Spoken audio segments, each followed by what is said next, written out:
Salam dan selamat sejahtera.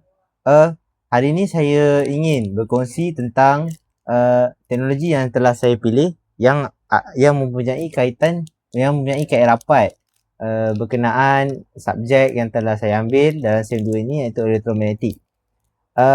Teknologi yang telah saya pilih adalah photovoltaic technology. Yang pada tahun yang sama saya juga belajar dengan Dr. Aira dan Dr. Farah.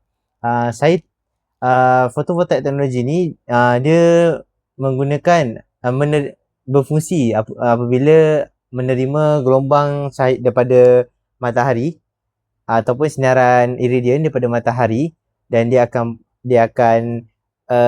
mengujakan elektron dalam kita punya semikonduktor dalam tu, dan dia akan menggerakkan elektron daripada negatif ke positif.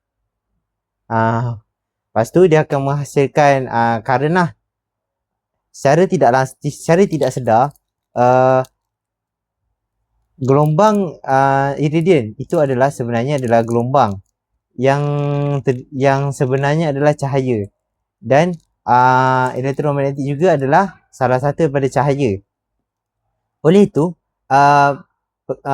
pergerakan pancaran iridian tu boleh diukur dengan menggunakan Maxwell wave equation, dengan kita juga boleh menggunakan Gauss law lah untuk mengetahui kita punya pergerakan gelombang yang kena dekat panel solar tu. Melalui pembacaan saya juga, saya telah dapati bahawa sebenarnya efisiensi untuk panel solar ni adalah sangat rendah. Tapi dengan kehadiran teknologi baru, efisiensi dapat dinaikkan 30 kepada 34.85 sahaja, dengan kaedah penangkapan pantulan dalam cahaya, pantulan dalam kita punya panel solar tu, dipantul, so dia dapatlah optimumkan penangkapan cahaya gelombang iridian tu lah. Dia menggunakan bahan perovskite silikon, tandem solar cell, jenis tandem solar cell.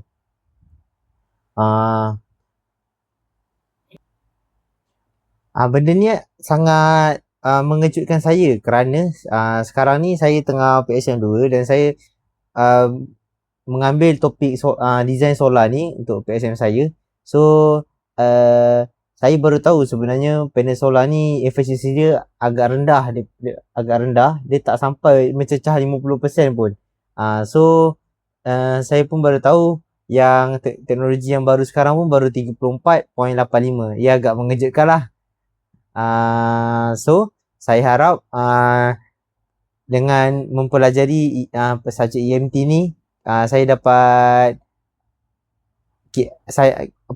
efisiensi solar dapat dinaikkan lagi lah dengan kita memahami betul-betul subjek ni, dan kita buat research, kita tahu fundamental dia, dan kita dapat naikkan efisiensinya supaya teknologi tu jadi murah dan efisien lah untuk pengguna-pengguna yang sekarang ni. Sebab itu saja daripada saya. Terima kasih.